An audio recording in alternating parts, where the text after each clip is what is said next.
It is 6:50 in the morning. Your alarm went off 20 minutes ago, and you are technically awake.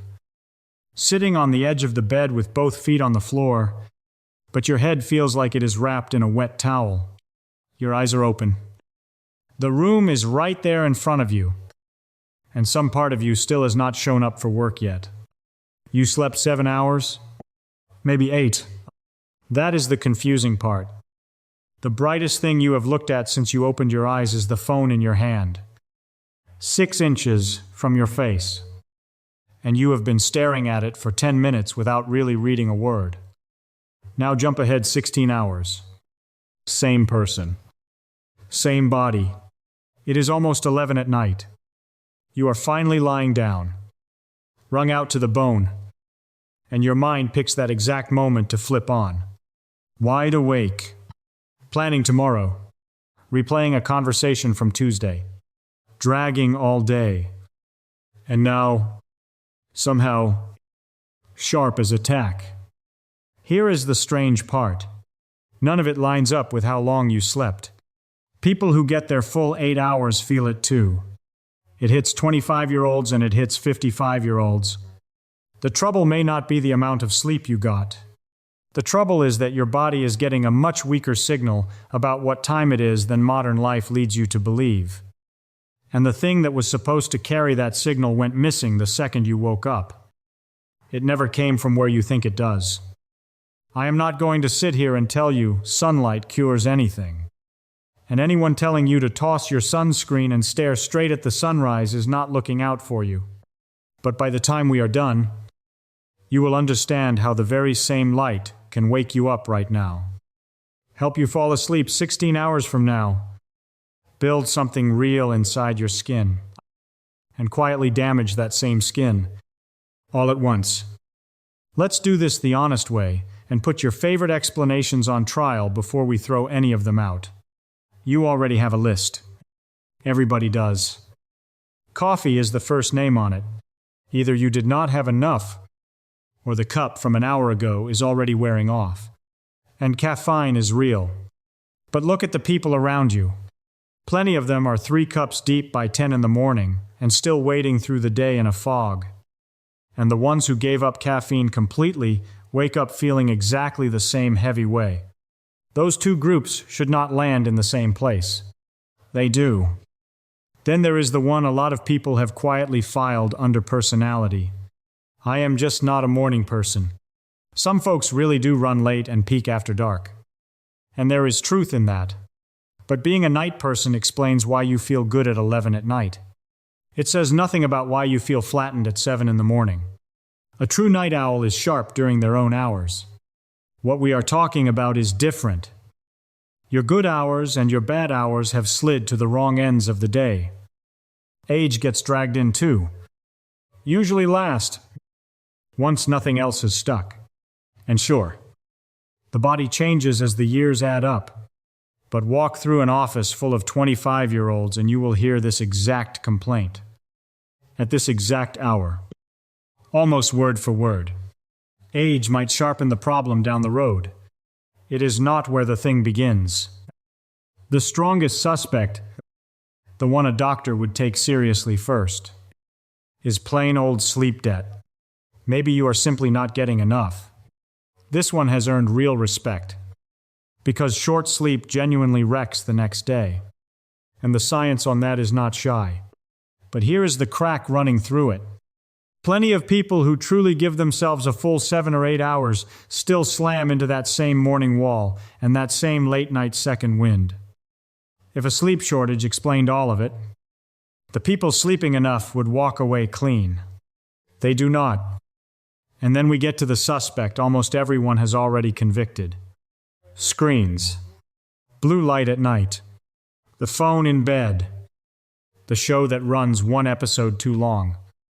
The kitchen lights blazing till midnight. You have heard this 100 times. And to be fair, it is partly right. Light late at night really does shove your body in the wrong direction. And we will circle back to it. But look at what that answer leaves out. Late night light might explain some of the evening restlessness. It does nothing for the morning. It cannot touch the fog you woke up in at 7. Before you had looked at a single glowing screen that day. Everybody is so busy pointing at the light they get at the wrong time that nobody stops to ask the flip side of the question. What about the light they are not getting at all? Because something has been running quietly in the background since the moment you sat up in bed. Hours before any evening screen shows up to take the fall. It is not that you soaked in too much of the wrong light after dark. It is that you got almost no real light this morning. At the 1 hour of the day your body was practically begging for it. Your nights are not the villain here. Your days are too dark. So where does your body actually take this drug? Ask most people what sunlight does for them, and you will hear the same 2 words. Vitamin D. Sun hits your skin. Your skin makes vitamin D. Good for your bones. That is true. And we will get there. But it might not be the most powerful thing sunlight does to you. Not even close. The biggest effect is not a chemical the sun deposits in your skin. It is a message the sun hands to your brain. And that message does not go in through your skin at all. It goes in through your eyes. Now, you already know your eyes are for seeing. Most of the eye works like a camera. Rods and cones line the back of it, catching color, shape, movement, the face across the table, the words on this screen, and they ship a picture up to your brain. That is the eye everyone knows about. But threaded into that same retina sits a small group of cells running a completely different errand. They care far more about how much light is in the room than about anything you happen to be looking at. They are not there to build a picture. Their whole job is to take a reading. They measure the overall level of light pouring into your eye and report one fact to the brain. How bright is the world right now? We only worked out that these cells existed fairly recently, and the trail that led to them is a good story. For years, researchers kept running into some blind people who had lost the use of their rods and cones, folks who genuinely could not see. And yet their bodies still held on to a normal day and night rhythm. They still got sleepy on schedule. The hunt for an explanation kept circling back to the same puzzle. The light was getting in and doing a job, even when it never became a picture. A light-sensitive pigment called melanopsin turned up in 1998. And by 2002, researchers had pinned down a distinct class of retinal cells built around it. The formal name is a mouthful, so think of them the simple way. Your eyes have a light meter in them, wired straight into a clock. And that light meter is picky about what it listens to. These cells respond most strongly to a short blue wavelength of light sitting around 480 nanometers, the kind that comes pouring out of an open daytime sky. They are tuned, more or less, to the color of daylight overhead. Here is where the wiring matters. Picture a control room buried deep in the middle of your brain. That room is real. It is called the suprachiasmatic nucleus, and it is the master clock that sets the timing for your whole body. Every organ you own is standing by, waiting on the day's schedule. When to run hot, when to release which hormone, when to start winding down. And that control room has one window onto daylight: your eyes. Light read by those special retinal cells travels down a private cable to the master clock, a route separate from the one that carries what you see. When bright morning light lands on that light meter, it fires the starting gun. The day is here. Wake the body. Set the clock. Go. Which brings us to the quiet disaster of your morning. To your eyes. Your bedroom and your kitchen look plenty bright. You can read a label. You can find your keys. But your inner clock is not grading on whether you can see. It is grading on raw intensity. And by that measure, your indoor morning barely registers. Step outside on a gray, overcast day, and your eyes are still taking in somewhere between 1,000 and 10,000 lux. A bright, sunny morning can sail past 100,000. A typical indoor room sits down around 100 to 500. That is not a small gap. Your office can be tens of times dimmer than a cloudy sidewalk, and it will still feel bright to you. Because your eyes adjust and quit complaining. Your body clock does not adjust. To the clock, that well-lit room is still basically twilight. And do not count on the window to save you. Indoors. That daylight is a shadow of itself. A window is only a small patch of sky. And the moment you sit back from it, the brightness falls off a cliff. A few feet into the room, and most of that outdoor intensity is simply gone. Your eyes stop noticing the drop. Your clock never does. So you wake up, and technically the sun is up.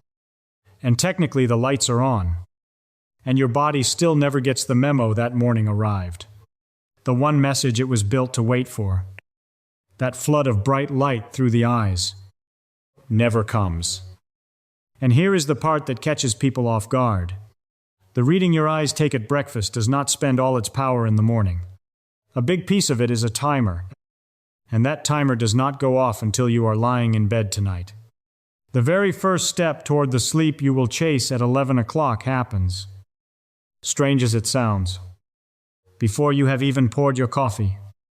Let's follow that morning reading and watch where it actually goes. Because this is where light stops being trivia and turns into the reason your day and night feel the way they do. Start with the obvious thing it does. Bright light in the morning does not make you sleepy. It does the opposite. It shoves you awake, sharpens you up, gets you moving. Morning light can strengthen the signals that pull you into alertness. That part you can feel, more or less, the day you actually go get it. But that same reading is doing a second thing you cannot feel at all. And it is the sneaky one. It is setting a timer. The bright light your eyes take in during the day quietly shapes when, many hours later, your body starts getting ready for sleep. For a lot of people, a good, bright dose of daytime light shifts the whole clock earlier. So the evening slide towards sleep begins earlier too. Morning and night are not two separate events. They are two ends of the same string. And you pull on one when you tug the other. Which is why the honest version of a sentence people throw around goes like this. The first move toward falling asleep tonight is getting real light into your eyes this morning. Here is the piece that makes light behave like a drug more than anything else. The same dose, given at two different times, does two opposite things. Light early in the day nudges your clock earlier, so you get sleepy sooner that night. Light late in the evening does the reverse, dragging your clock later and making it harder to fall asleep when you want to. Picture a nurse handing you a pill at 7 in the morning, and then handing you the very same pill at 10 at night, and getting close to opposite results. That is not the amount changing. That is the timing changing. Light is not just a substance your body reacts to. It is a substance with a clock attached. Now watch what a normal American day does with that. You wake up in a dim bedroom and reach for the phone. You walk into a garage, get into a car, and drive to work inside a metal box. You spend the bright middle of the day parked at a desk, behind a window. Under lights, your body reads as dusk. Then the sun goes down. And that is exactly when you turn everything up. Overhead lights, lamps, the big glowing television, the small glowing phone, all blazing for hours. Look at the shape of that day. You handed your body a faint, washed out morning and a bright, buzzing night. You gave it the whole pattern backwards. Your body is not confused because it cannot tell light from dark. It is confused because you keep feeding it the reverse of what it is looking for. And it is trying to build a schedule out of the wrong raw material. And this is where it stops being a one-day problem and starts to compound. Run that pattern for a while and it begins to feed itself. Dim days mean a weak signal to the clock. A weak signal means your body never gets a firm cue about when night is supposed to start. So sleep drifts later and lines up worse with the alarm. You have to answer. Rougher sleep means you wake up groggier. which makes you even less likely to lace up your shoes and step outside into the very light that would reset the whole thing. So the next day is a little dimmer than the last. It is not a straight slide downhill. It is a loop, quietly turning, one gray morning at a time. You can feel where that loop reaches. It touches how alert you are in a meeting. It touches how ready your body is to shut down at a decent hour. It can even reach the way you feel through the day. None of that means light is a magic switch. And I am not going to pretend a walk outside fixes a hard week. But the direction is real. A body that gets a clear, bright day and a genuinely dark night runs on a schedule it can actually follow. A body that never gets the contrast spends every day guessing. So far. Sunlight is sounding almost too good. A free signal. Right there every morning. Quietly running your sleep and your alertness for you. But we have only been tracking the light that goes into your eyes. The moment that same sunlight lands on your skin, the story takes a hard turn, and it stops being a gift. Here is the thing, almost nobody says plainly. There are two completely different stories riding inside one beam of sunlight, and they do not care that they showed up together. The first story is the one we have been telling. Visible light goes into your eyes, reaches the master clock, and sets your body's timing. That story is mostly good news, and it barely touches your skin. The second story is what happens when the invisible part of that beam, the ultraviolet, lands on your skin, and this is where it splits again. One slice of ultraviolet light, the part called ultraviolet B, manages, gets absorbed in your skin and kicks off the production of vitamin D. That is the upside people love to quote. Vitamin D genuinely matters for your bones and your muscles. Real benefit. No argument. But the same ultraviolet light that builds vitamin D is also doing damage in the very same minutes. Ultraviolet B, soaked up in the skin, harms the DNA inside your cells, leaving behind a signature kind of mutation that shows up again and again inside skin cancers. And it has a partner. Ultraviolet A reaches deeper into the skin, ages it early, breaks down the fibers that keep it firm, and drives its own oxidative damage, without producing any vitamin D at all. Of the ultraviolet light that actually makes it to the ground, roughly 95% is ultraviolet A, and only about 5% is ultraviolet B. So most of what your skin is soaking up is the part that only takes. Now, people love a clean number.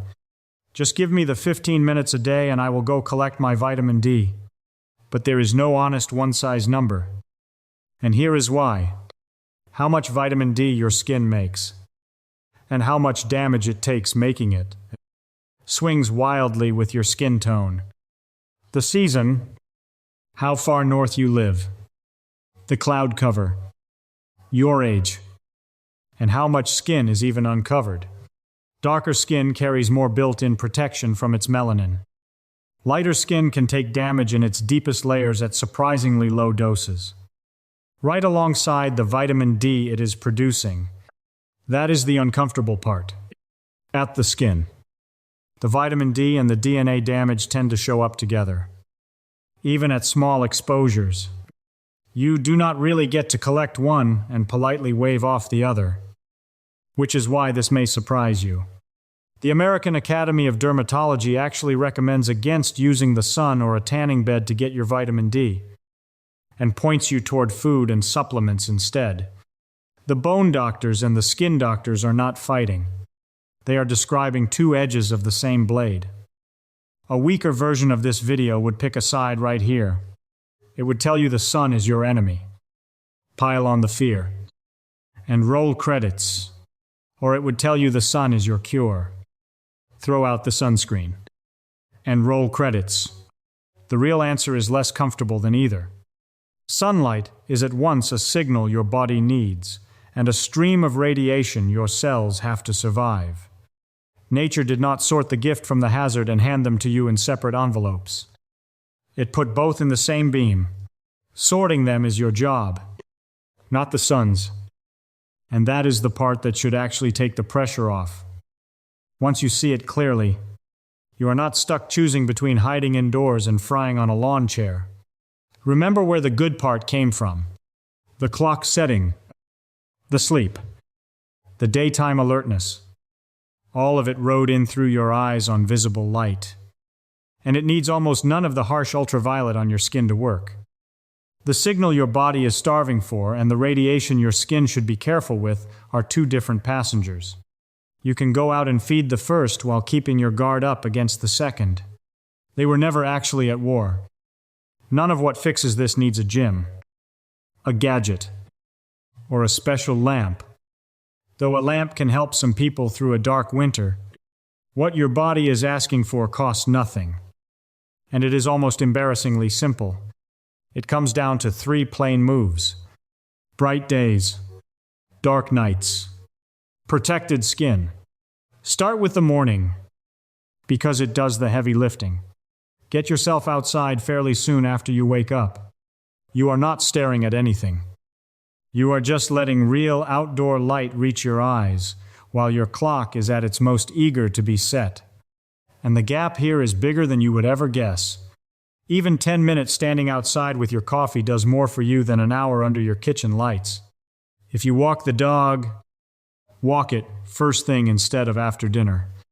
If you drive to work, park a little farther out and take the long way in on foot. You are handing your body one clear message. Early. While it is still listening. Morning is here. You can stop guessing. Then keep the day itself brighter than your living room. This is the part most people skip. Because a lit office honestly feels bright enough. Your clock disagrees. So take the call as a walk. Eat lunch on a bench instead of at your desk. Sit near the window when going outside is not an option. And just know it is a weaker version of the real thing. You are trying to give your body a daytime it can actually recognize as daytime. And then, when the sun goes down, let your world go down with it. This is where all that talk about screens finally earns its keep. Because in the evening it is true. Dim the overhead lights. Turn down the lamps. Give the last couple of hours before bed a lower, softer glow. So, the timer you started this morning is allowed to finish its job. A bright day and a dark night are a match set. One without the other only gets you halfway there. 2 quick words of caution before you run with any of this. Do not stare straight at the sun. Ever. You do not need to look at it. You only need to be out under it. And do not read any of this as a green light to let your skin burn, chasing some idea of extra vitamin D. When the ultraviolet is strong, cover up with shade, clothing, a hat, sunglasses, and sunscreen. Your eyes want the light. Your skin wants the protection. You can give them both at the same time. One honest note to close this part. If you live with an eye condition, a mood disorder like bipolar disorder, a skin condition that reacts to light, or you take a medication that makes you sensitive to sunlight, treat everything here as general information and talk to your own doctor before you turn any of it into a routine. So picture that same morning one more time. 6:50. The same bedroom. The same wet towel feeling behind your eyes. The same phone waiting on the nightstand. Except this time, you leave the phone where it is. You pull on yesterday's jacket, open the door, and step outside for a few minutes with your coffee while the day gets going. That is the whole change. One small thing, done before anything else gets its hands on you. Tomorrow morning, the sun is going to come up whether you notice it or not. It will spill across the sidewalk, catch the rooftops, and fill the air outside your window with the same message it has carried for every human being who ever opened their eyes. The day is here. Wake the body. Set the clock. Begin. You do not have to stare at it. You do not have to burn beneath it. You only have to stop living as though morning were a number printed on a clock. and start letting your body see the thing it has waited for since long before there were clocks at all. Sunlight is not magic. And it is not medicine the way a pill is medicine. It is older than both. Older than every sleep schedule. Older than every diet. Older than the human body itself. And after all this time, in the middle of a world you built to keep it out, your body still remembers exactly how to read it. You just have to let it in.